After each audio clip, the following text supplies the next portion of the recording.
Está começando mais uma edição da Reflexão Diária da Escola Bíblica Dominical. Prepare o seu coração e permita que o Espírito Santo fale com você. Reflexão Diária. Eu, você, todos juntos na EBD. Olá, meus queridos pastores, a paz do Senhor, companheiros, nas lides do Evangelho. Quero nesta manhã saudá-los com a paz bendita de nosso Senhor Jesus Cristo. Eu sou o pastor Manuel Messias, da AD em Primeira Cruz, pela graça de Deus, pastor titular desta igreja.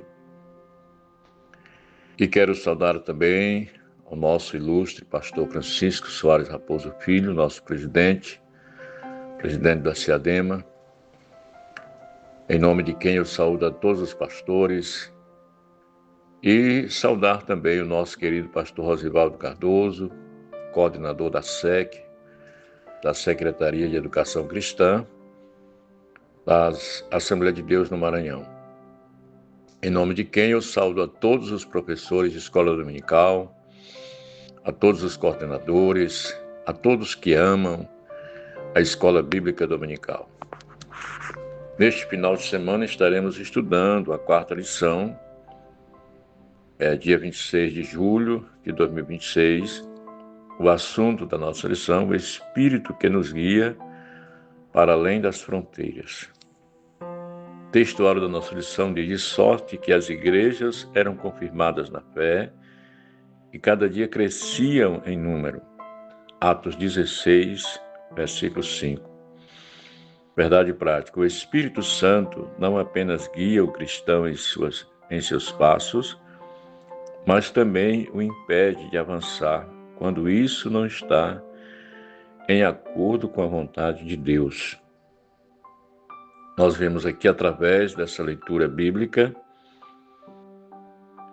que o Espírito Santo, ele intervém, o Espírito Santo guia, o Espírito Santo faz avançar no avanço do crescimento da obra de Deus.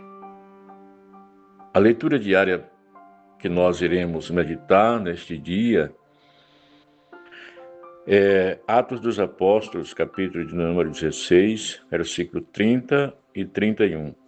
A salvação pela fé em Cristo transforma famílias inteiras.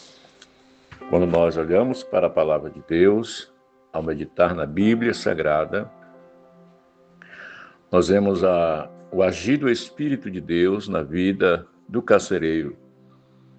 Essa leitura está voltada para o carcereiro e para toda a sua família. O fato que aconteceu de Paulo, o apóstolo, juntamente com Silas, serem presos por causa da pregação do Evangelho da Paz. O Evangelho que transforma. Certamente Paulo estava cumprindo o ídolo do Senhor, quando o próprio Jesus, antes de subir aos céus, ele ordenou, mandando os seus discípulos a irem pregar o Evangelho a toda criatura, conforme Marcos 16 e 15. Ide, portanto, pregai o Evangelho a toda criatura. Quem crê e for batizado será salvo. Então, os discípulos, ao crerem no Evangelho e ao serem chamados para a execução do mesmo, foram pregar em todos os lugares. Então, nós vemos aqui Paulo levando a mensagem do Senhor, mensagem de Deus. E, ao chegar ali, Paulo, ele estava sendo perturbado por uma jovem, que sempre, constantemente, ao passar por eles, dizia: esses homens são enviados de Deus. Esses homens são de Deus. E aquilo importunou Paulo, e Paulo repreendeu o espírito de autobajulação, que era o espírito que estava na vida daquela jovem. Uma jovem que ganhava muito dinheiro e dava muito lucros aos seus patrões. Por esta razão, Paulo foi preso juntamente com Silas e ficou ali na prisão.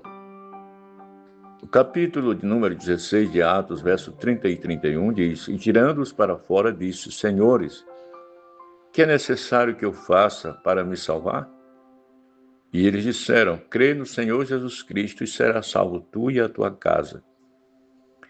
Então vejamos a palavra de Deus. Neste momento, o carcereiro, quando viu o grande milagre acontecido ali, porque diz a Bíblia que Paulo, quase à meia-noite, clamava, cantava e orava na presença de Deus. E Deus enviou o anjo e as portas do cárcere se abriram. A Bíblia diz que um grande vento aconteceu ali e os portões se abriram, mas os presos não desapareceram, os presos não fugiram, porque eles estavam dentro da vontade de Deus. Quando Deus age, meu amado irmão, não tem como fugir da presença dele. Como fugir da presença do Senhor, porque o Senhor, ele está controlando pelo seu Espírito. Então vejamos, meus amados, que a palavra de Deus está dizendo nesta manhã: o Espírito Santo não apenas guia o cristão em seus passos, mas também o impede de avançar quando isso não está em acordo com a vontade de Deus. Vejamos aqui que os presos não puderam sair, não puderam fugir da presença do carcereiro, nem mesmo da prisão onde eles estavam presos, e Paulo pregando o evangelho e ganhando os presos para Jesus. Mas algo que nos chama a atenção é a situação do carcereiro, quando ele abre os olhos e vê os portões abertos e todos ali, todos os presos, nenhum fugiram. Ele se ajoelhou, ele clamou, ele perguntou: o que eu posso fazer para me salvar, para que eu seja salvo? E a resposta de Paulo foi: crê no Senhor Jesus Cristo e serás salvo tu e a tua casa. Coisa linda, maravilhosa, extraordinária, o operar de Deus na vida do apóstolo Paulo e na vida do carcereiro e de Silas, que ali estavam realizando a obra do Senhor. Meus amados irmãos, o Espírito nos guia para além das fronteiras. O Espírito que nos guia para além das fronteiras, ele continua o mesmo Espírito, agindo da mesma forma. Ele é o mesmo Senhor que opera hoje e para todo sempre. Que o Senhor Jesus nos abençoe e que possamos prosseguir firme na presença gloriosa do Senhor. Deus os abençoe, em nome de Jesus. Encerramos mais um momento especial da nossa reflexão diária EBD. Que a palavra de hoje continue ecoando no seu coração. Reflexão diária EBD. Oferecimento: Secretaria de Educação Cristã, SEADEMA Maranhão, SEC.